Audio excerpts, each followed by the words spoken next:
Hi ಎಲ್ರಿಗೆಲ್ರು ಹೇಗಿದ್ದೀರಾ? ಬನ್ನಿ ಇವತ್ತು ಸಿಂಪಲ್ ಅಂಡ್ ಟೇಸ್ಟಿಯಾಗಿ ಬೆಂಡೆಕಾಯಿ ಗೊಜ್ಜು ಮಾಡೋದು ಹೇಗೆ ಅಂತ ನೋಡ್ಕೊಂಬರೋಣ. ಇದು ಚಪಾತಿ ಜೊತೆಗೆ ತುಂಬಾನೇ ರುಚಿಯಾಗಿರುತ್ತೆ.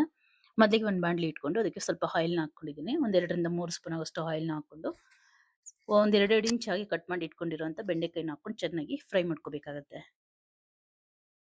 ಇದೊಂದು 95% ವರೆಗೂ ಚೆನ್ನಾಗಿ ಫ್ರೈ ಮಾಡ್ಕೋಬೇಕು. ನೋಡಿ ಈ ರೀತಿ.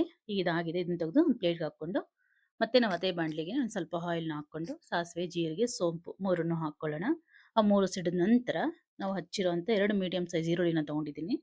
ಈರುಳ್ಳಿ ಒಂದ್ 3ರಿಂದ 4 ಹಸಿಮೆಣಸಿನಕಾಯಿ ಇಷ್ಟನ್ನು ಹಾಕೊಂಡು ನೀಟಾಗಿ ಚೆನ್ನಾಗಿ ಫ್ರೈ ಮಾಡ್ಕೋಬೇಕಾಗತ್ತೆ. ಅದೆಲ್ಲ ಸ್ವಲ್ಪ ಫ್ರೈ ಆದ ನಂತರ ಶುಂಠಿ ಬೆಳ್ಳುಳ್ಳಿ ಪೇಸ್ಟ್ ಒಂದು ಸ್ವಲ್ಪ ಅದನ್ನು ಹಾಕೊಂಡು ಒಂದ್ 2-3 ನಿಮಿಷ ಚೆನ್ನಾಗಿ ಫ್ರೈ ಮಾಡ್ಕೊಂಡು ನಂತರ ಈರುಳ್ಳಿ ಪೇಸ್ಟ್ ಒಂದೇ ಒಂದು ಮೀಡಿಯಂ ಸೈಜ್ ಈರುಳ್ಳಿನ ಪೇಸ್ಟ್ ಮಾಡಿ ಹಾಕೊಂಡಿದ್ದೀನಿ. ಇದು ಬಂದು ಥಿಕ್ನೆಸ್‌ಗೋಸ್ಕರ ಅಷ್ಟೇ ಈರುಳ್ಳಿ ಪೇಸ್ಟ್ ಮತ್ತೆ ಟೊಮೆಟೊ ಪೇಸ್ಟ್ ಎರಡೂನು. ಬೇಕು ಅಂದ್ರೆ ಹಾಕೋಬಹುದು ಅಥವಾ ಸ್ಕಿಪ್ ಮಾಡ್ಕೋಬಹುದು. 2 ಹಾಕೊಂಡು ಹಸಿ ಸ್ಮೆಲ್ ಹೋಗೋವರೆಗೂ ಚೆನ್ನಾಗಿ ಫ್ರೈ ಮಾಡ್ಕೊಂಡು ನಂತರ ಒಂದ್ 2ರಿಂದ 3 ಸ್ಪೂನ್ ಆಗೋಷ್ಟು ಮೊಸರಿಗೆ ಸ್ವಲ್ಪ ಅಚ್ಚ ಖಾರದ ಪುಡಿ, ಅದೇ ಖಾರಕ್ಕೆ ನಿಮ್ಗೆ ಎಷ್ಟು ಬೇಕಾಗುತ್ತೋ ಅಷ್ಟು ನೋಡ್ಕೊಂಡು ಅಚ್ಚ ಖಾರದ ಪುಡಿ, ಧನಿಯಾ ಪೌಡ್ರು, ಹಾಗೆ ಸ್ವಲ್ಪ ಅರಿಶಿಣದ ಪುಡಿ, ಹಾಗೆ ಒಂದು 1/4 ಸ್ಪೂನ್ ಆಗೋಷ್ಟು, ತುಂಬಾ ಬೇಡ, ಒಂದು 1/4 ಸ್ಪೂನ್ ಆಗೋಷ್ಟು ಗರಂ ಮಸಾಲ. ಮೂರನ್ನು ನೀಟಾಗಿ ಮಿಕ್ಸ್ ಮಾಡ್ಕೊಂಡು ನಾವು ಆಲ್ರೆಡಿ ಫ್ರೈ ಮಾಡಿ ಇಟ್ಕೊಂಡಿರೋಂಥ ಟೊಮೊಟೊ ಮತ್ತೆ ಈರುಳ್ಳಿ ಪೇಸ್ಟ್ ಇತ್ತಲ್ಲ ಅದಕ್ಕೆ ಹಾಕೊಳ್ಳೋಣ.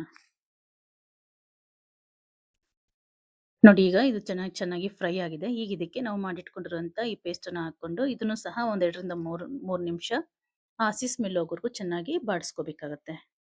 ಆಮೇಲೆ ಎಣ್ಣೆಲ್ಲ ಕುದ್ದು ಹೊರಗಡೆ ಬರಬೇಕು ಅಲ್ಲಿವರೆಗೂ ಚೆನ್ನಾಗಿ ಇದನ್ನ ಫ್ರೈ ಮಾಡ್ಕೋಬೇಕು.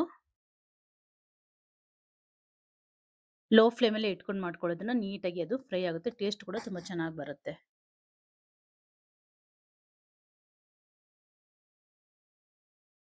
ಒಂದ್ 2-3 ನಿಮಿಷ ನೀಟಾಗಿ ಇದೇ ರೀತಿ ಫ್ರೈ ಮಾಡ್ಕೊಂಡು ನಂತರ ನಾವು ಫ್ರೈ ಮಾಡಿ ಇಟ್ಕೊಂಡಿರುವಂತ ಬೆಂಡೆಕಾಯಿನ ಹಾಕೋಬೇಕಾಗತ್ತೆ.